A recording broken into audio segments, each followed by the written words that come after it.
My husband ordered me to say sorry to his female best friend because I'd hurt her feelings. When I refused, he yelled, "Apologize or I'll end this marriage." I agreed.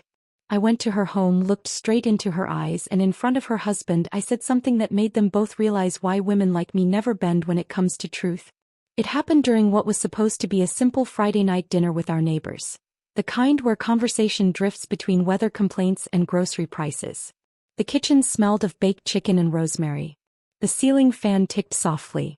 Then Daniel, my husband of 23 years, leaned back in his chair, eyes narrowed, and said the words that scraped something raw inside me. "Have you ever been told to apologize for something you didn't do, just to keep the peace? Don't look away.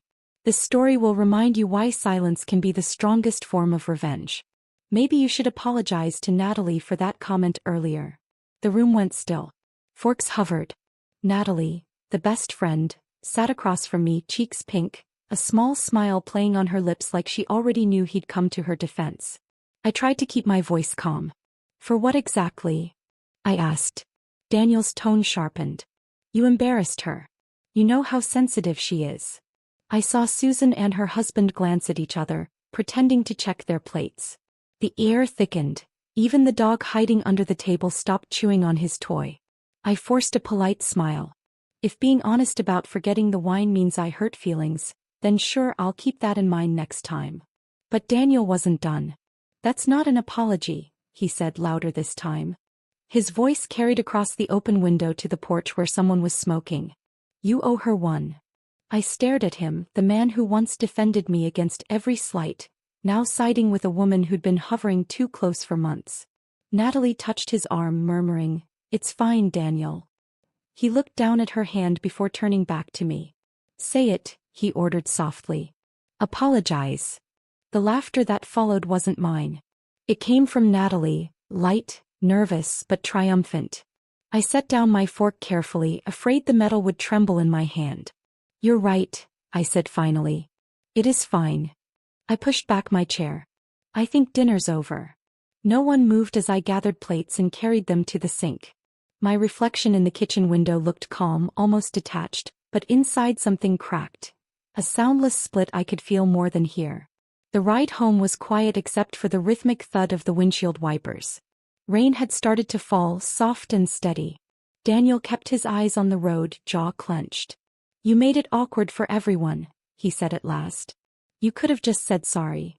I watched the red glow of traffic lights flick across the dashboard. "Sorry for what, exactly?" "For not bowing when you tell me to." He sighed. "You always twist things." I didn't answer. My fingers pressed against my knee, steadying the shake that wanted to start. We passed the small diner where we'd had our first date decades ago. Back then he used to tell jokes just to see me laugh. Now his silence felt like punishment. By the time we reached home, the rain had turned into a storm. He went straight to the couch, turning on the TV like nothing had happened. I stood in the hallway, shoes still wet, heart still pounding. That's when I realized, he wasn't embarrassed by how he'd treated me, he was comfortable with it. The next morning I stopped by the grocery store for milk and bread. 2 women from the neighborhood, Sharon and Linda, were near the produce aisle whispering about something on Facebook. When they noticed me, their smiles froze. Sharon muttered, "It's all over the neighborhood group." Curiosity made me check my phone. Someone had uploaded a short clip. Daniel raising his voice, me sitting still, Natalie looking hurt. The caption read, "When honesty goes too far." My chest tightened. Our private humiliation was now a public spectacle. I finished shopping in silence. Outside, a teenager laughed as he watched something on his phone. I didn't need to see what it was. At home, Daniel acted oblivious.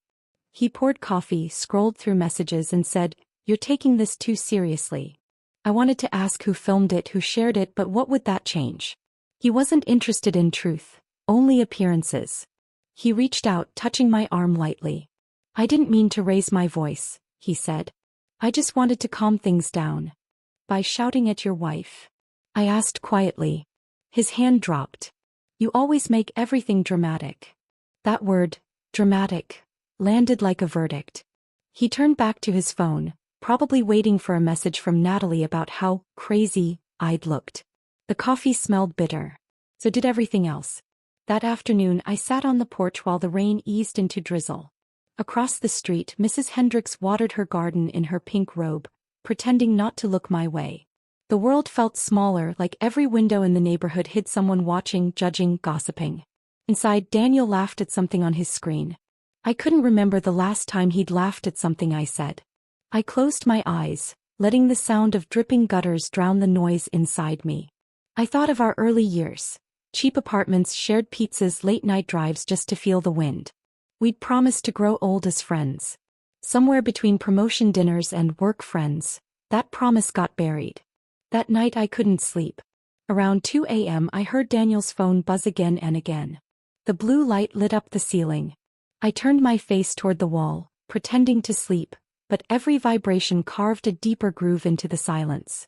After the fifth buzz, he slipped out of bed, whispering as he walked down the hall. The murmur of his voice mixed with the rain outside.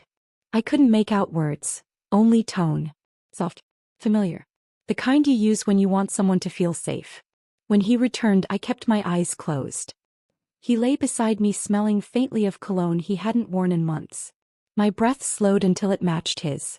Somewhere between his inhale and mine, I decided this night, was the line. Whatever came next, I wouldn't forget how easily he defended someone else while erasing me. The following day, the sun came out as if mocking the storm that had passed.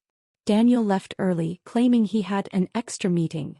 I cleaned the kitchen, scrubbed the counter, wiped the dining table where we'd eaten with our friends. I noticed a small wine stain near where Natalie had sat. A pale pink circle that refused to fade no matter how much I scrubbed. It looked innocent, but to me it felt like a mark left behind by betrayal. I stared at it until the cloth in my hand went dry. By evening, Daniel returned cheerful, almost exaggeratedly so. I told Natalie you didn't mean it, he said while loosening his tie. She's willing to forgive. Forgive me? I asked. For what? He shrugged. You know how she is. Sensitive. She thought you were judging her. And what did you tell her? That you get defensive sometimes, but your heart's good. He smiled like he'd done me a favor. My laugh came out hollow. You discussed my heart with your best friend? He frowned. Don't start again. I stepped closer. Does she know you talked to her at 2 a.m. too? He froze for half a second, just long enough for me to notice. Then the mask returned. You're imagining things, he said, brushing past me. But I'd seen the flicker in his eyes, the same one that appears when someone's cornered but pretending they're not. Later, while he showered, I picked up his phone from the nightstand. No messages on the screen, he'd finally learned to delete. But the wallpaper, a beach sunset, wasn't the one I'd chosen months ago. That picture belonged to Natalie's social media page. I'd seen it before. My pulse slowed, steady and cold. I placed the phone back exactly where it had been. I didn't need to scroll or screenshot. I already had everything I needed. Certainty. That night we ate dinner in silence. The sound of the fork against the plate felt louder than any argument. He asked about my day, I answered in one word. The clock ticked past 7. Outside, a car door slammed, probably Natalie's husband coming home from work. I wondered if he suspected anything. Maybe someday he'd find out the way I just had. Slowly, painfully, in ordinary moments that don't look like betrayal until it's too late. When Daniel finally said, "Let's not drag this out," I nodded. I was done dragging. He didn't notice how calm I'd become. He didn't see the quiet decision settling behind my eyes. I smiled faintly, gathering the plates. "You're right," I said.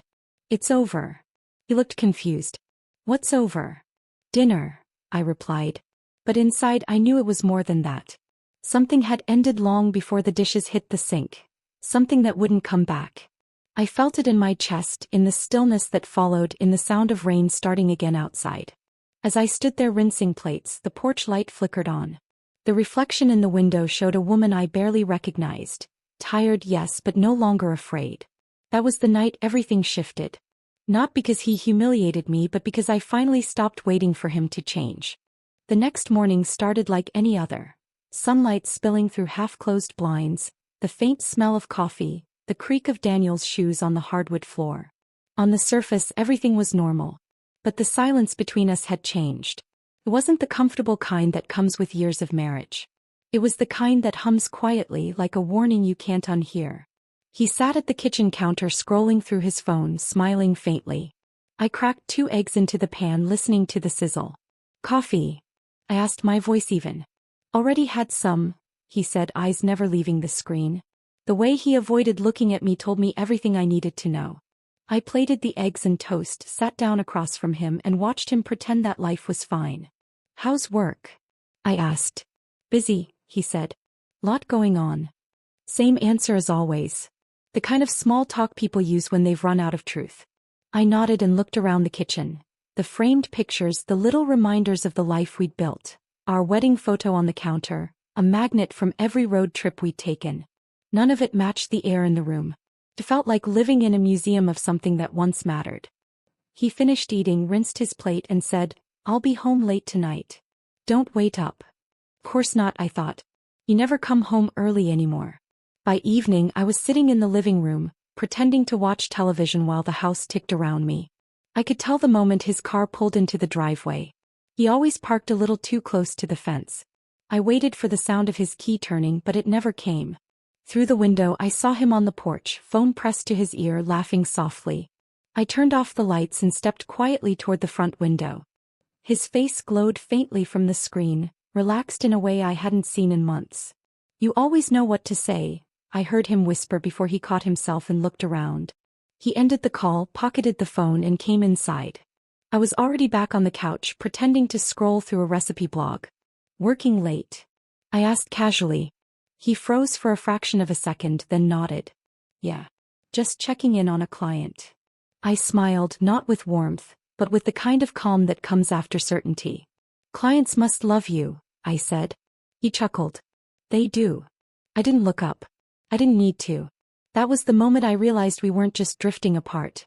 We were living on opposite sides of the same house, breathing the same air but different worlds entirely. The next few days followed a pattern. He left early, returned late, kissed my forehead like a chore. The space between us widened quietly. He never noticed that I'd stopped asking about his day.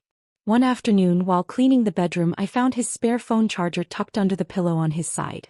A tiny thing but new, bright white and still in the package. Daniel already had one in his office, one in the car. He didn't need another. But someone else might. I placed it neatly back where I found it. I didn't want evidence. I wanted understanding. I wanted to see how long he could live with the lie before it consumed him. That night he came home humming. He never hummed unless he was happy. He opened the fridge, poured himself a beer and leaned against the counter. Want one? He asked, cheerful like nothing was wrong. No thanks, I said. He studied me for a moment. You're quiet lately. I'm thinking, I said. About what? About how people change. He smiled, misinterpreting it as some philosophical musing. Yeah, life does that. I wanted to ask him when exactly his life had stopped including me. But I bit my tongue. Silence, I'd learned, was more powerful than questions. The following Sunday I decided to bake something. An old recipe Daniel used to love. Peach cobbler. The smell filled the house, rich and sweet, wrapping around the emptiness like a fragile comfort. When he walked in that evening, his first words weren't about the cobbler. He was on his phone again, grinning. Hey Nat, he said before realizing he'd said her name out loud. He quickly corrected himself. Work thing. I didn't flinch. I just smiled faintly. Dinner's ready. He put his phone away and joined me at the table. Smells good, he said, trying too hard. It's your favorite, I replied. He took a bite, nodded. Still the best. I watched him eat, watched the way his eyes avoided mine. It wasn't guilt. It was fear of confrontation. Men like Daniel didn't like mirrors held up to their faces. Halfway through dinner his phone buzzed again. He glanced at it, his fork pausing mid-air. I waited. You can answer it, I said. He hesitated. It's nothing important. Then turn it off, I said gently. He smiled awkwardly. You're being ridiculous. I took a slow sip of water. Maybe. Or maybe you're just bad at lying. The smile faded. The air went still.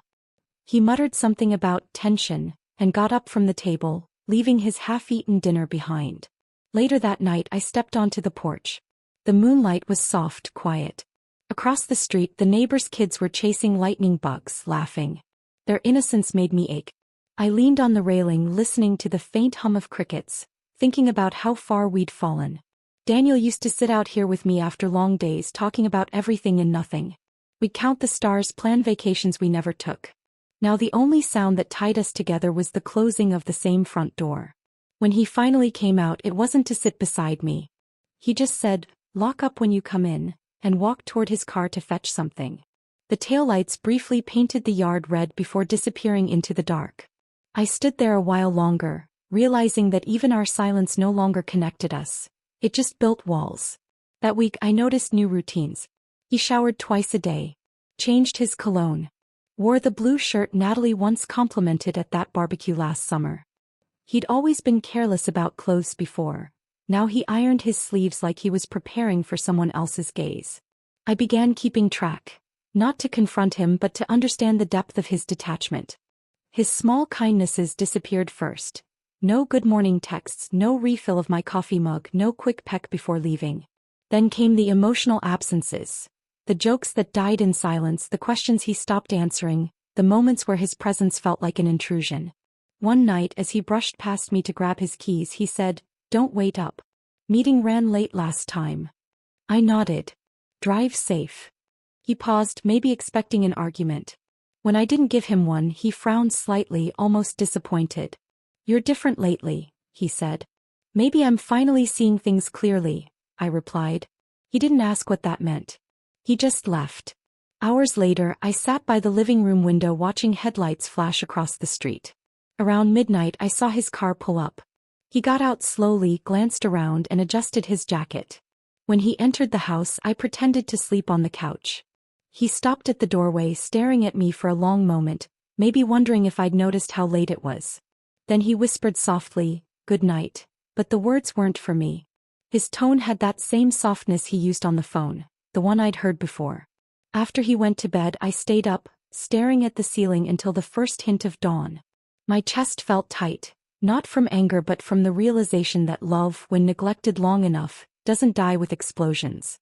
It fades quietly like a candle burning itself out while no one's watching. The next morning, I woke to the smell of his aftershave lingering in the hallway. He'd left early again. On the counter sat a note, "Gone to work. Back late. Don't worry about dinner." I read it twice, then folded it neatly and dropped it into the trash.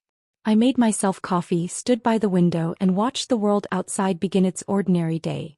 Children waiting for the school bus, the mail truck rolling past, neighbors waving to each other. Everything looked perfectly normal. Inside my house, nothing was. I picked up his half-empty coffee mug from the sink, ran water over it, and watched the steam curl into the air. For the first time in years, I felt nothing. No grief, no rage, just clarity. We still lived under the same roof, but whatever bound us as husband and wife had turned to dust. And I had finally stopped pretending not to see it. By the time Friday rolled around, the air between us had grown so thin I could almost see through it. Every sound in the house felt amplified. The kettle's whistle, the creak of the floorboards, the way Daniel cleared his throat before speaking. We existed like polite strangers who happened to share a mortgage. That afternoon the doorbell rang. When I opened it, Natalie stood there holding a loaf of banana bread wrapped in foil, her perfume drifting in ahead of her. She smiled as though nothing about our lives was unraveling. "Hey," she said brightly. "I was just in the neighborhood and thought I'd drop this off. You've been quiet lately." Quiet. That word again. People used it when they didn't know what to call distance. I stepped aside. "Come in."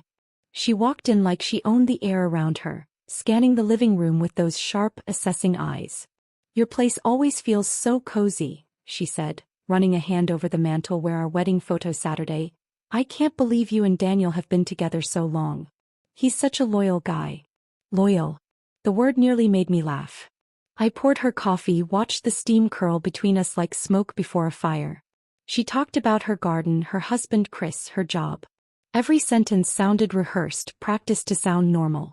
But there was something in her tone, a small hesitation when she mentioned Daniel, that gave her away. I leaned back, pretending to listen. "You two have been spending a lot of time together lately," I said casually. She smiled a touch too quickly. "Oh, he's just helping me with some stuff. You know how generous Daniel is." Generous. Another word that had lost its meaning. When she left, I noticed the faint scent of her perfume still hanging in the air, Sweet, expensive, unmistakable. The same scent Daniel's shirt carried 2 nights ago. That evening, Daniel came home whistling, jacket slung over his shoulder, smelling of her perfume again. "Guess who stopped by today?" I said, pretending to fold laundry. He glanced up, startled. "Who?" "Natalie. She brought banana bread." He froze just long enough to betray himself. "Oh. That's nice of her." "Yeah," I said, keeping my tone light. "We had coffee. Talked about loyalty." He looked at me sharply. "What's that supposed to mean?" "Nothing," I said. "Just conversation." He turned away, but I saw the faint color rising in his neck. That was all the confirmation I needed. Words weren't necessary anymore. Truth had started to leak through their smiles like water through old wood. Later that night, after he fell asleep, I sat in the dark living room scrolling through photos on my phone. Vacation pictures, birthdays, holidays. In every image, Daniel and I looked like two people pretending to remember how to love. My finger hovered over the delete button, but I couldn't do it. Deleting the photos wouldn't erase the life we'd once had. It would only erase the evidence of how long I'd been blind. I locked the screen and glanced toward the hallway. His phone charger light blinked softly like a heartbeat in the dark. The next morning, while tidying the kitchen, his phone buzzed on the counter. Normally I'd ignore it, but the message preview flashed across the screen before I could look away. She looked heartbroken. Almost felt bad. I froze. The contact name was hidden by a single initial. N. Heartbroken. Almost felt bad. The words blurred as I read them again. My pulse slowed, heavy and deliberate. He'd meant to send it to her, but sent it to me instead. I didn't react. I didn't call him. I didn't cry. I just took a slow breath, forwarded the message to my own phone and quietly erased it from his. My hands moved without thought, steady as if I'd done this before. Maybe a part of me had been waiting for proof all along. That afternoon I met Susan at the diner off Maple Street. She'd been my coworker for years, one of those friends who never pried but always noticed. The place smelled of coffee and buttered toast, same as it always did. "You look tired," she said as I sat down. "Not tired," I said. "Just aware." She stirred her coffee, choosing her words carefully. "Listen, I wasn't sure if I should tell you this, but I saw Daniel at the hardware store last week. With Natalie. They looked, well, close." "How close?" I asked. "Not friends grabbing paint samples close," she said quietly. I smiled faintly. "I appreciate your honesty." She reached across the table. "Are you okay?" I looked out the window where rain streaked the glass. "I think I will be." For the first time I actually meant it. When I came home, Daniel was already there, pacing the kitchen with the phone pressed to his ear. His voice dropped as soon as he saw me. "I'll call you later," he muttered and hung up. "Who was that?" I asked. "Work," he said too quickly. I nodded. "Of course." He studied me, searching for signs of anger, but I gave him none. Indifference unsettled him more than confrontation ever could. He ran a hand through his hair. "We need to stop this weird tension. You're imagining things." I met his eyes calmly. "Maybe I am. Or maybe I've just started noticing what was always there." He shook his head, muttering under his breath as he left the room. That night I couldn't sleep. I ended up in the laundry room folding towels just to keep my hands busy. The hum of the dryer filled the silence. For a moment I thought about the woman I used to be, the one who believed every problem could be solved by kindness. She was gone now, replaced by someone who saw the cracks behind every smile. I pressed a towel to my face, letting the warmth cover the sting in my eyes. The tears came quietly, not in waves but in slow, steady drops that refused to stop. When the dryer beeped, I didn't move. I just stood there holding onto the towel like it could keep me from falling apart. The house was asleep. Even the walls felt like they were pretending. A few days later, Daniel announced he was heading out of town for a conference. I didn't ask where or why. I simply said, "Have a safe trip," and handed him his suitcase. He hesitated at the door as if waiting for me to beg him to stay. When I didn't, he smiled awkwardly. "You know I love you, right?" I looked at him for a long moment. "I used to," I said softly. "Maybe you'll find her again someday." He didn't know what to say to that. He just nodded and walked out. That evening I stood by the window as his car disappeared down the street. The house felt heavier without him, but in a strange way also clearer. I brewed tea, sat at the table, and listened to the sound of the wind brushing against the windows. For the first time in months, the silence didn't hurt. It felt like breathing again. But grief has a strange rhythm. One minute you think you've made peace, and the next you're swept under by something small. A scent, a song, a sound. That night it was the ringtone on his phone, echoing faintly from the bedroom where he'd forgotten it. The screen lit up with her name, Natalie. I let it ring. Once, twice, 5 times. Then it stopped. The silence afterward was sharper than any scream. I sat on the edge of the bed, staring at the dark window. Somewhere outside a dog barked. A car passed. Life went on, unaware that mine had just cracked a little more. But deep down, beneath the exhaustion and ache, there was something else taking shape. Something colder, steadier, deliberate. I didn't know what I'd do next. I only knew that the version of me who waited for explanations no longer existed. The woman sitting in that quiet bedroom, surrounded by evidence of half-truths and fading love, had started planning her silence carefully. Because sometimes silence is the loudest weapon you can use. The next morning, sunlight leaked through the blinds, pale and indifferent. I hadn't slept. The cold teacup still sat on the nightstand beside Daniel's forgotten phone. Its battery had died sometime before dawn, but the ghost of her name still pulsed in my mind. Natalie. I carried the phone to the kitchen and set it on the counter. The air smelled faintly of stale coffee and rain-damp wood. The quiet felt unnatural, like the calm before something inevitable. I poured myself a cup of fresh coffee, black, and watched the steam twist upward, thin, fragile, temporary. When Daniel came down the stairs, he was whistling again. It sounded rehearsed. He grabbed the phone off the counter and slipped it into his pocket without a glance at me. "Forgot that," he said casually. "I noticed," I replied. He poured his own coffee, oblivious to how the tension had filled every inch of the room. "Got another long day?" I asked. "Yeah. Conference calls, reports, the usual." I nodded, pretending to believe him. My hands were steady around the mug, but inside something sharp and patient had replaced the ache. By afternoon I couldn't stand the stillness anymore. I needed answers, not guesses. I opened his closet, searching, not for scandal, not for proof, but for something off. That's when I found the folded restaurant receipt tucked in the inner pocket of his jacket. 2 entrees, 1 dessert, 2 glasses of wine. The date was last Thursday. The signature at the bottom was Daniel's, his looping D, his careless line through the total. The restaurant's name sat at the top in bold ink, Harper and Row. I remembered that night clearly because he'd come home smelling of rain and cologne, saying he'd been working late. I traced the embossed logo with my thumb until the paper softened from heat. For a long moment I just stood there, staring at it, breathing slowly. Then I slipped on a sweater and grabbed my keys. The drive downtown was quiet except for the wipers brushing away the leftover drizzle. The restaurant sat on the corner of Maple and Fifth, one of those places with dim lighting and tables close enough for whispered secrets. Through the window I saw couples leaning across candlelight, smiling with the kind of ease I hadn't felt in years. Inside, the hostess greeted me with a bright smile. "Table for 1? "Actually," I said, "I was here last week with my husband and I wanted to thank your staff. Do you happen to remember who served us?" "Daniel Coleman." She tilted her head, thinking. "Daniel Coleman. Oh, the couple by the window, right?" My stomach tightened. "By the window," I repeated. "Yeah," she said. "He was with a lady, blonde hair, green dress?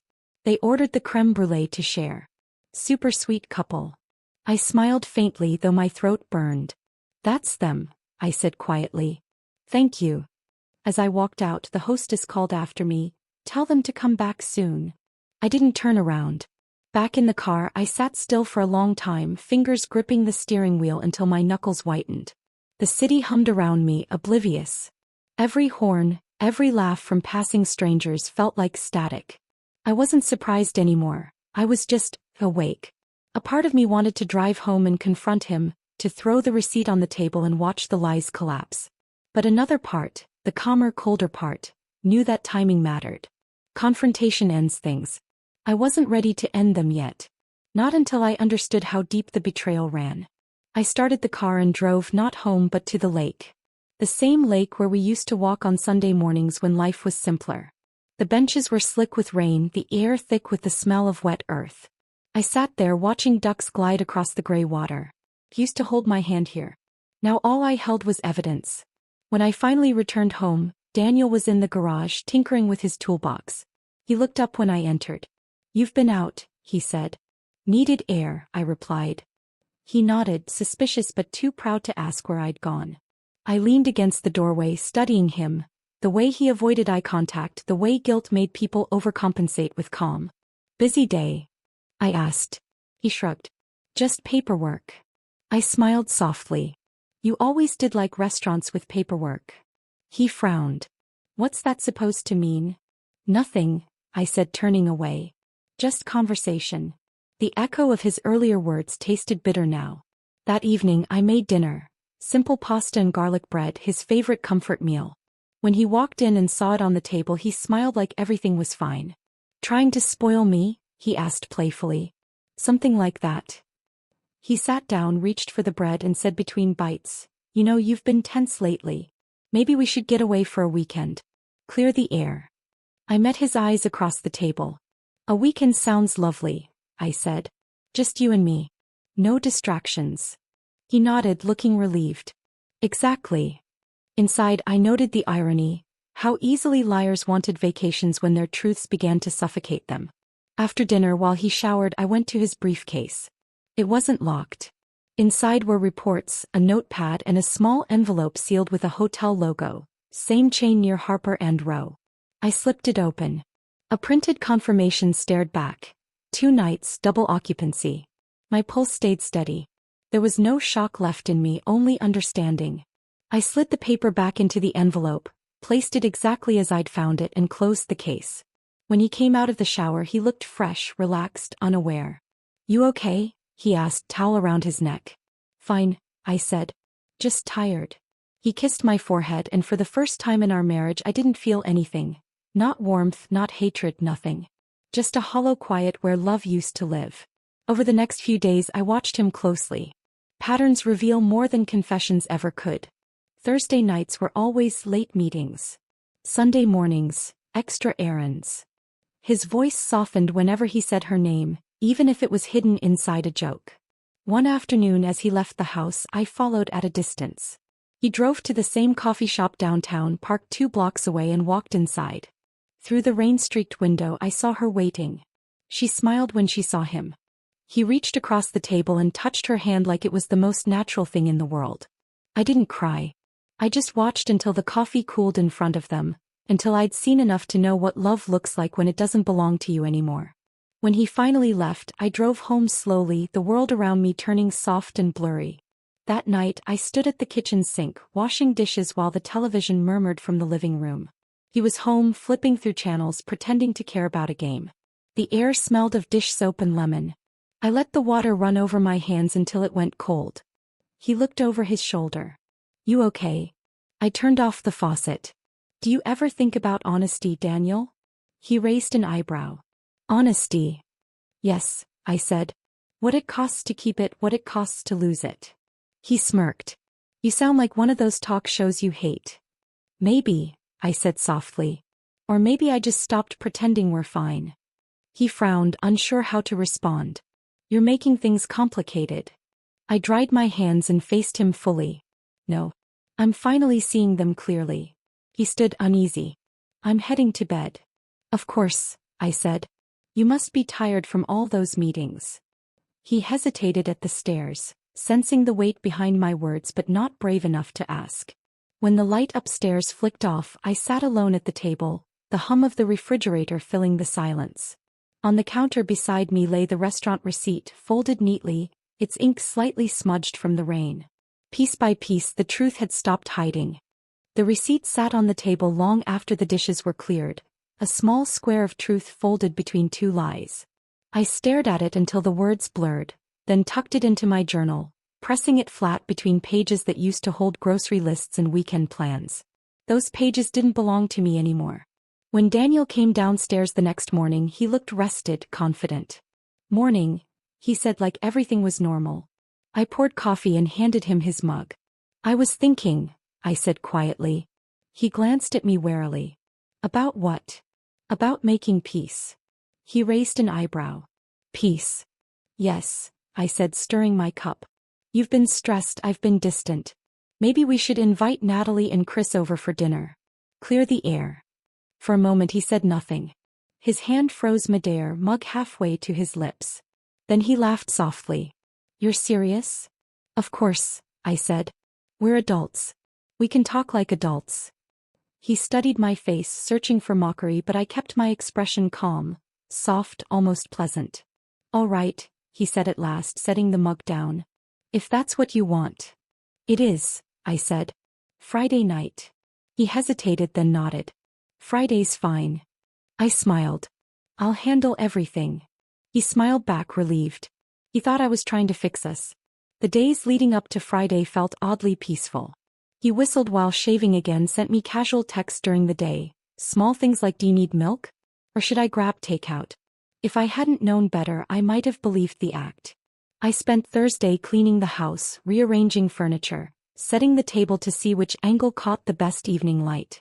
Every movement felt deliberate, controlled. When I polished the silverware, I caught my reflection in the spoon, steady eyes, calm mouth. No trace of the woman who used to cry in the laundry room.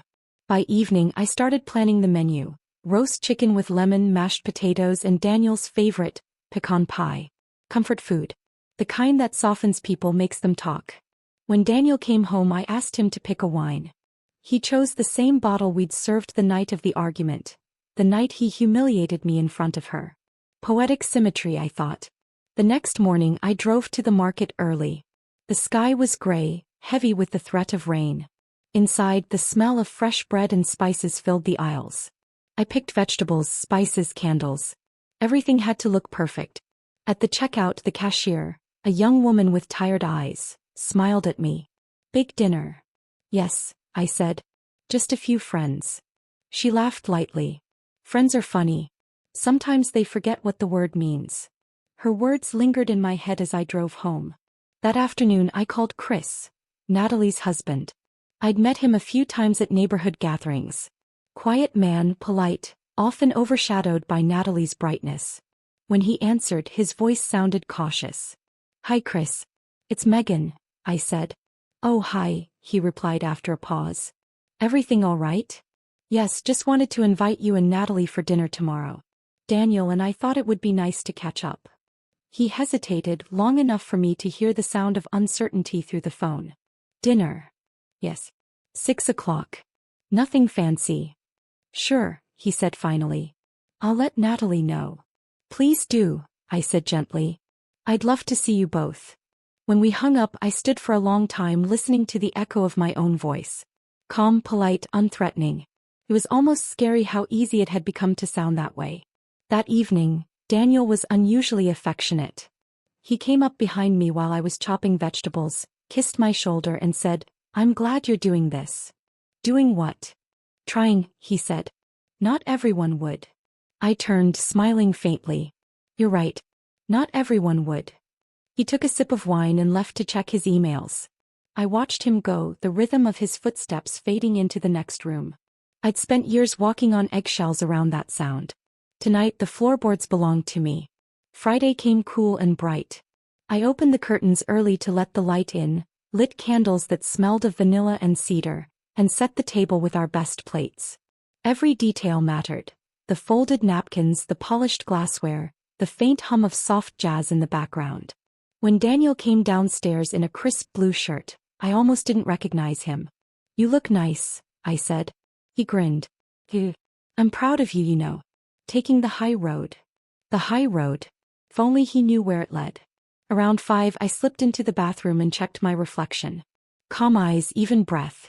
I wasn't nervous anymore, just alert, sharp. At 5:45, the doorbell rang.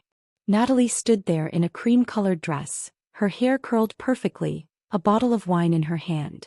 Chris trailed behind her carrying flowers. Megan, she chirped. I'm so glad you invited us. Her enthusiasm was almost comical. I stepped aside. Come in. He handed me the wine. This is for you. Something light, pairs well with chicken. How thoughtful, I said. Dinner's almost ready. Daniel greeted them with his best grin, shaking Chris's hand, kissing Natalie's cheek a little too comfortably. Chris noticed his jaw tightening ever so slightly. Beautiful table, Natalie said, sliding into her seat. You always have such taste. Thank you, I replied. I try. The meal began quietly the way storms sometimes do. Small talk. Or weather. Natalie laughed too often. Daniel refilled her glass too quickly and Chris chewed in silence, his gaze shifting between them. So, I said, cutting a piece of chicken. How's work, Natalie? She smiled. Busy as always. Daniel's been such a lifesaver lately. Really? I asked softly. In what way? Daniel glanced at me, a warning flicker in his eyes. She just means advice, he said. Of course, I said, nodding. Advice is powerful. Can save, or ruin, people. The words hung there, delicate but sharp. Natalie sipped her wine. You always were so dramatic, she said with a laugh, trying to brush it off. Maybe, I said. Or maybe I just value honesty. Chris looked at me for a moment, then at his wife. Honesty's rare these days, he said quietly. For the first time that night, Natalie's smile faltered. After dinner, I stood to bring dessert. In the kitchen, I paused for a moment, hands resting on the counter. The hum of conversation from the dining room was low, muffled by walls. I could hear Daniel's laugh. Careful, too bright. Natalie's voice followed, then silence. I picked up the pecan pie, placed it on the table and sat down. Dessert, I said simply. Natalie clapped her hands lightly. Pie favorite. I smiled. I know. Chris looked at me sharply, like he'd just caught the faint outline of something beneath the surface. When the plates were served, Daniel reached for the wine bottle to pour another round. I stopped him gently. Let's make a toast first, I said. He hesitated, confused but cooperative. All right. To friendship, I said. And to truth, whatever it happens to look like. Natalie shifted uncomfortably. That's an interesting toast. Life's interesting, I said softly. I clinked my glass against hers. The sound was small but final, like a closing door. Later, when they left, Daniel closed the door and turned to me. Well, he said, exhaling. That wasn't so bad. I smiled, stacking the plates. No, it wasn't. He kissed my cheek. Maybe we're finally past all that nonsense. Maybe, I said. As he walked upstairs, humming to himself, I looked at the empty table. The faint lipstick mark on a wine glass, the crumbs of pecan pie, the folded napkin with a single word written in pen. Soon. Chris had left it under his plate. The truth was no longer just mine. The folded napkin still lay on the table long after the front door shut. The word written in Chris's neat, restrained handwriting, soon, felt heavier than it should have. I stared at it for a long moment before sliding it into my pocket. The sound of Daniel's footsteps upstairs broke the silence. The night wasn't over. It had only shifted shape. He hummed as he moved around in the bedroom, hanging his shirt, whistling faintly. I began clearing the dishes, scraping leftovers into the trash, rinsing the wine-stained glasses. The hum of the faucet drowned out everything but the pounding of my own pulse. The kitchen smelled of lemon soap and roasted chicken. Beneath it lingered Natalie's perfume, that soft sweetness she always wore like a signature. When I turned off the water, the house felt too quiet again. Daniel's voice floated down from the stairs. You coming up? Soon, I called back. I wasn't ready to sleep. I was still standing in the center of the battlefield. The next day passed in fragments. Mundane errands, polite texts, silent meals. But behind each movement, something taut was waiting to snap. Daniel didn't seem to notice. He left for work, kissed the air near my cheek and said, "You're amazing for last night. It really helped." I smiled. I'm glad. Inside, I was memorizing the rhythm of his lies. How easily he mistook composure for forgiveness. Friday arrived again, the night of the follow-up dinner. This one was smaller, just us four again, but with a tension that neither time nor courtesy could erase. Before they arrived, I walked through the house checking everything. The lighting, the camera hidden behind the framed photograph on the mantel, the soft music low enough to invite conversation but loud enough to mask whispers. The living room gleamed under the amber glow of the lamps. Every chair had been placed deliberately. When the doorbell rang, I took a slow breath before opening it. Natalie stood there, smiling like the last dinner hadn't ended in invisible smoke. I brought a pie, she chirped. Chris followed, his expression neutral, polite. But his eyes met mine briefly and I saw the understanding there. "Come in," I said. "Dinner's ready." They sat in the same arrangement as before. I'd chosen it intentionally, so the evening would play like a mirror image, every polite laugh, every small gesture reflected back with quiet precision. Daniel poured the wine, filling Natalie's glass first. She thanked him softly, touching his wrist a second longer than necessary. Chris noticed. So did I. The air thickened as conversation struggled to stay alive. "So," I said, slicing the roast, "how's work been, Daniel?" He smiled, clearly relieved to have something harmless to say. "Busy but good. We closed a big account last week." Natalie leaned in, smiling. "He's being modest. He's amazing at what he does."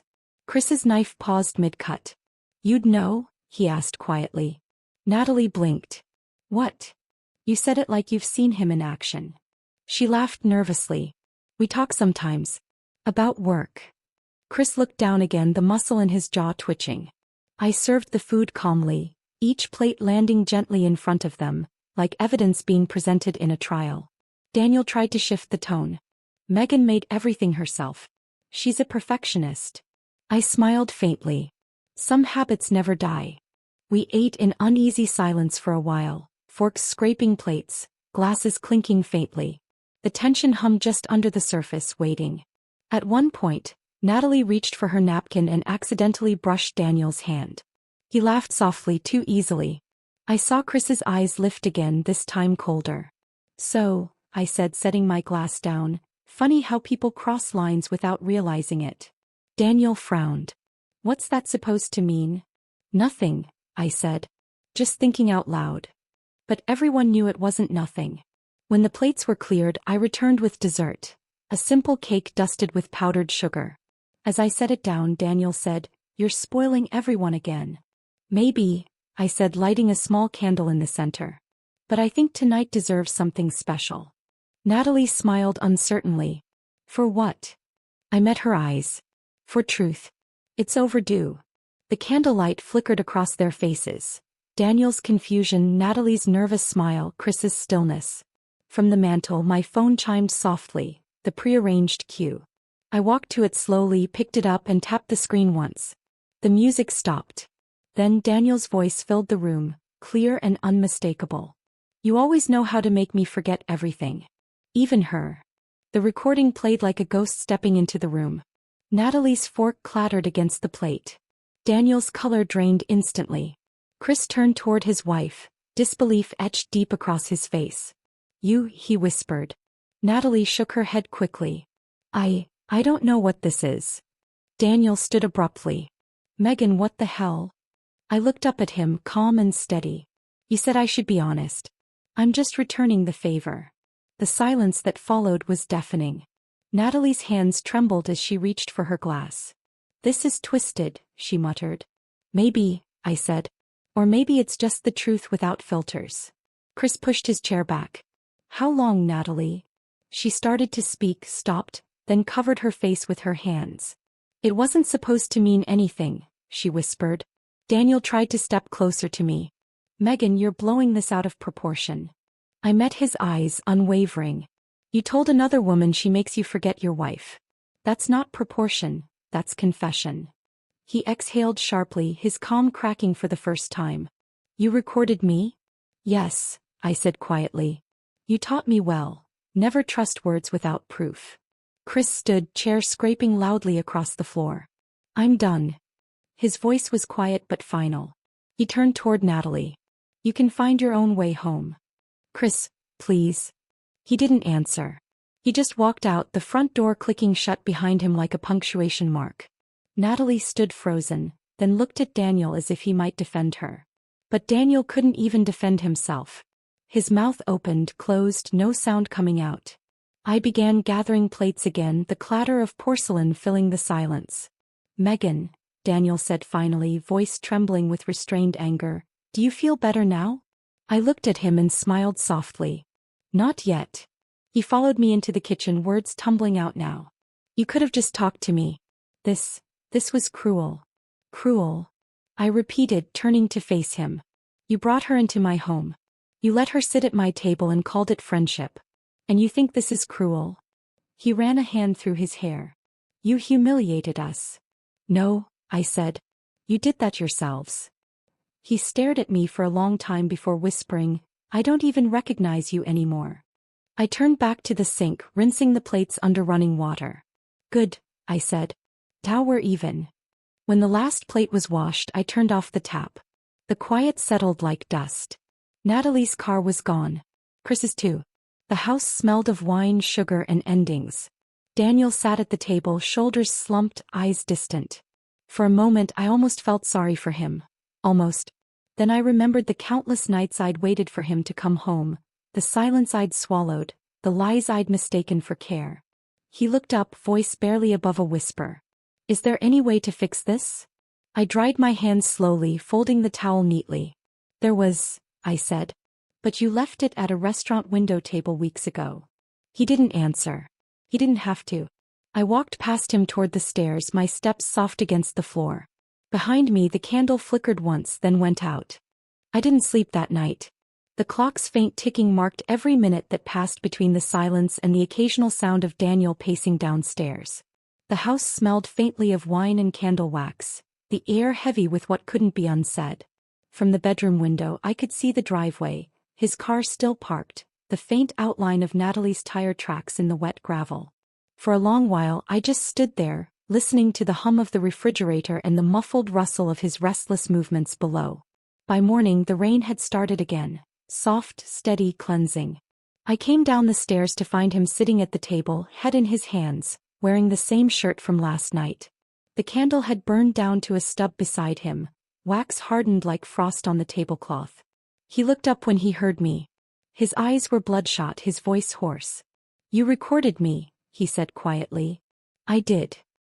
He nodded slowly, like a man who had already rehearsed every argument in his head and found none worth saying. You made me look like a monster. I poured myself coffee, the steam rising between us. I didn't make you look like anything, Daniel. You did that on your own. He leaned back, sighing. You don't understand. It wasn't serious. She was convenient. I interrupted. Comfortable. Easier than facing the wife you kept lying to. He flinched, but I wasn't shouting. I didn't need to. My calm hurt him more than anger ever could. Around noon he packed a bag. The sound of zippers and drawers filled the hallway, a soundtrack to endings. He didn't announce it, I just watched from the doorway, arms crossed. Where will you go? I asked. Hotel for a while, he said. I don't know. Maybe you could call Natalie, I said, not cruelly but truthfully. He zipped the suitcase closed and looked at me, eyes hollow. You really think I'm that man? I held his gaze. You already were. He carried the suitcase out without another word. The door closed gently, no slam, no scene. Just finality. When his car pulled away I didn't cry. I sat at the dining table, staring at the indentations his coffee mug had left in the wood, and listened to the rain beat against the windows. For the first time in years the house belonged to me again. The following days felt both lighter and lonelier.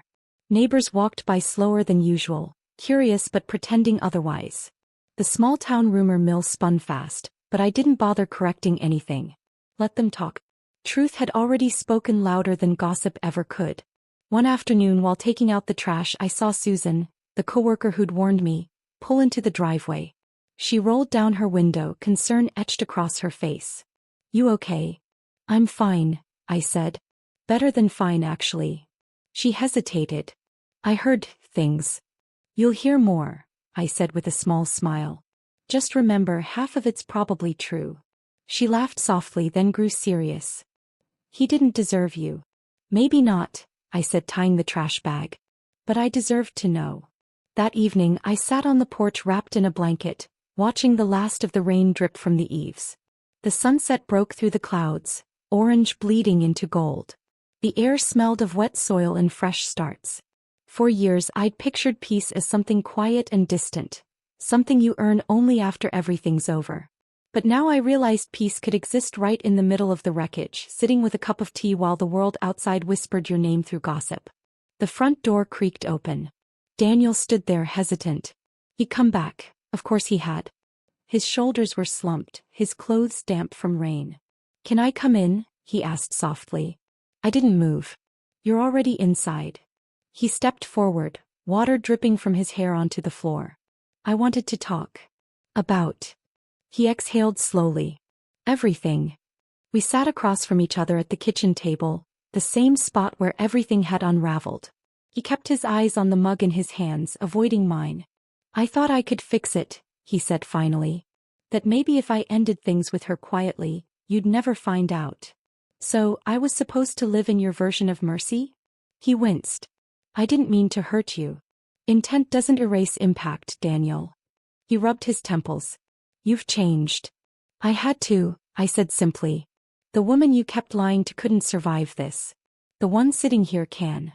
For a moment neither of us spoke. The rain tapped lightly against the window. Then he said almost in a whisper, "I miss you." I looked at him for a long time before replying. "You miss who I was. But she's gone." The next day he came by to collect the rest of his things. Chris arrived not long after, stepping out of his truck in a neatly pressed shirt, his expression calm but firm. "Can I help you?" I asked. He nodded toward Daniel's car. "I came to make sure this stays civil." Daniel frowned. "You don't need to babysit me." Chris crossed his arms. "Apparently I did once. Just returning the favor." I almost smiled. While they carried boxes to the car, I stayed inside folding the remaining linens. The rhythm of it, fold, stack, breathe, felt strangely soothing. When Daniel came in one last time, he looked around the living room like he was memorizing it. "You sure you don't want to talk again? Just us?" I shook my head. "There's nothing left to say." He stood there, eyes glassy. "I loved you once." "I believe that," I said softly. "But love isn't enough when respect dies first." He nodded slowly and left, closing the door behind him for the final time. That night, I replayed the dinner video once more on my phone. Not for revenge or satisfaction, but to remind myself that it had really happened. The recording ended with Daniel's silence, that stunned look on his face when the truth reached him. When it finished, I deleted it. The act felt symbolic, like releasing a stone I'd carried too long. The house was dark except for the porch light spilling across the floor. I walked through each room slowly, touching the back of the couch, the cool surface of the dining table, the edges of picture frames now half empty. The spaces that once felt haunted by absence now felt alive with possibility. A few days later, I went into town for groceries. The cashier smiled awkwardly, her eyes full of curiosity she tried to hide. "You're Mrs. Just Megan," I said, smiling kindly. She nodded, fumbling with the register. "Right. Megan." As I left the store, I passed by Harper End Row, the restaurant where their secret dinners once took place. Through the window, new couples sat where they had. They looked happy, untouched. I didn't envy them. Everyone believes they're immune until they're not. I turned away, stepped into the rain, and kept walking. When I returned home, the mailbox held an envelope, Daniel's handwriting. I stood in the kitchen, staring at it for several minutes before opening it. Inside was a single sheet of paper. "I'm sorry," it said. "You didn't deserve what I did. I hope one day you find peace." I folded the letter neatly and placed it in the drawer beside my grandmother's old recipes. It didn't sting. It didn't heal either. It simply existed like an echo of something that no longer needed to be heard. I made tea and carried it to the porch. The evening air smelled of wet pine and fresh-cut grass. Somewhere in the distance, church bells rang. I watched the sky turn indigo and thought about how endings rarely come with closure. They just stop asking for permission to exist. That night, I slept soundly for the first time in months. Morning sunlight spilled gently across the kitchen, catching dust in midair like golden threads. The quiet felt different now, not heavy, not lonely, just still. The world outside was waking up. A dog barked in the distance and the mail truck hummed past. Inside my house, everything had already changed. I walked to the dining table, the same one that had witnessed every argument, every forced smile, every truth too loud to ignore. For chairs stood around it, but my eyes went to the same spot they always did, the one directly across from mine. Daniel's chair. For days after he left, I couldn't bring myself to move it. It stayed where it was, perfectly aligned, as if expecting him to sit down any second. But now that chair wasn't a reminder of what I'd lost. It was proof of what I'd survived. I poured coffee and sat down in my usual seat. The smell filled the air, rich and familiar. I glanced at the chair again and whispered, "You're not coming back." It wasn't bitterness. It was release. Around noon, I decided to do something simple but necessary. The house needed new energy, something mine, something warm. I pulled the heavy curtains aside, letting sunlight flood every corner. Then I opened the windows wide. The air that rushed in was crisp and cool, carrying the faint scent of pine from the yard. One by one, I started rearranging the living room. The framed photos on the mantel, most of them of us, came down. I didn't throw them away, I just placed them in a box and slid it under the stairs. The walls looked bare afterward, but free. When I reached the dining table, I hesitated. My fingers rested on the back of Daniel's chair. I could almost hear the ghost of his laugh, the clink of his glass. I pulled it back, dragged it across the floor and tucked it against the wall. The space it left behind wasn't empty. It felt peaceful. Later that afternoon, I drove to the hardware store for paint. The cashier was the same young woman who'd once commented on Funny Friends. She recognized me, gave a small nod and didn't ask questions. I appreciated that more than she knew. I chose a soft cream shade for the kitchen, warmer, brighter. Something that didn't carry echoes. Back home, I taped the edges, turned on the radio and began painting. The sound of the roller gliding across the wall was rhythmic, meditative. The dark navy Daniel once loved disappeared under new color, stroke by stroke. By the time the sun began to set, I was covered in tiny flecks of paint, my hands sore, but I couldn't stop smiling. The room looked lighter. It looked like me.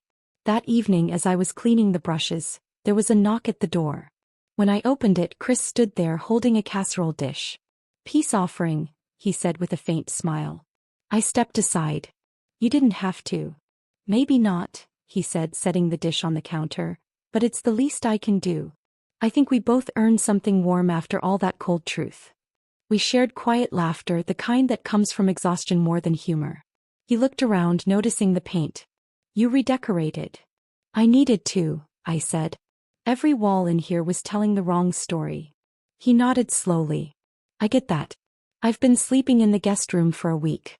It's quiet, but it's honest." We sat at the table sipping tea. The conversation drifted easily, not about betrayal, not about them, but about small human things. Or whether the best place to get fresh bread. It felt normal in a way I hadn't felt normal for months. Before leaving, Chris looked toward the empty chair and said, "Funny how a chair can hold so much history." I smiled softly. Sometimes it holds too much.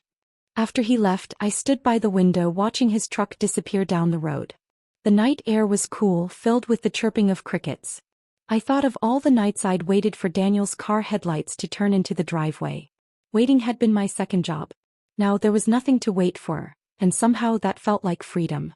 I turned off the lights and walked through the house barefoot. Every creak of the floorboard was familiar, every shadow softer than before. In the hallway, I stopped by a framed photo I hadn't taken down yet, one from our 10th anniversary. We were younger, smiling wide, unaware of what time would do. I touched the glass lightly. "You were good once," I whispered. "Then you forgot how to be." Then I lifted the frame and placed it in the box with the others. The next morning, I woke to sunlight streaming through the new cream-colored walls. The house felt alive again, breathing alongside me. I made coffee, sliced an apple and sat at the table, just 2 chairs now, mine and the one across from me that remained intentionally vacant. Midway through breakfast, I heard the crunch of tires outside. The mail truck. The same driver as always, cheerful and punctual. I walked out to collect the mail, barefoot on the damp grass. Among the bills and flyers, there was a postcard with no return address. The handwriting was familiar. "Take care of yourself, Megan. You always deserved more than I gave. D." I stared at it for a moment, then smiled faintly. The words didn't sting. They didn't heal either. They were just words, past tense apologies that belonged to another life. I placed the postcard in the drawer beside his old letter, closed it and felt nothing but calm. That afternoon I cooked for one. The smell of garlic and herbs filled the kitchen, clinging to the air. I set the plate down at the table, poured a glass of water and glanced, out of habit, toward the empty chair. It didn't ache anymore. Instead, I thought of everything that chair represented. The dinners I'd cooked, the silence I'd endured, the laughter that had turned brittle. It was more than furniture. It was a symbol of everything I'd outgrown. So after I finished eating, I carried the chair to the porch. The wood was cool under my palms, worn from years of use. I set it down by the railing and stepped back. The chair faced the yard where spring flowers had begun to bloom. If Daniel ever came back, he'd see it there, weathered but still standing. As twilight fell, I sat in my new favorite spot by the window. The streetlights flickered on one by one, the glow spilling softly across the fresh paint. I picked up my phone, opened the video file from that dinner night one last time and watched the first few seconds. The laughter, the casual cruelty, the beginning of the end. Then I pressed delete. A message appeared. File permanently removed. I exhaled long and slow. It felt like exorcising a ghost. The clock ticked softly in the background. I looked around the house, quiet, clean, mine. I wasn't lonely, I was whole. Outside, the wind stirred the porch swing gently, nudging the empty chair beside it. For a brief second it rocked forward and then settled, perfectly still. I smiled. Rest easy, I murmured. We both earned it. The air carried my words away, blending them with the whisper of leaves and the hum of evening. The world kept turning, soft and unhurried, as if reminding me that everything broken eventually finds its rhythm again. I took one last sip of tea, set the cup down and turned off the lights. The house sank into quiet comfort, the kind that asks for nothing and gives everything back in return. And as I walked toward my room, the chair on the porch stood under the dim light, empty, peaceful, eternal. If this story touched your heart, subscribe for more dark, emotional stories of strength, betrayal, and revenge. Because sometimes the quietest women have the loudest truths.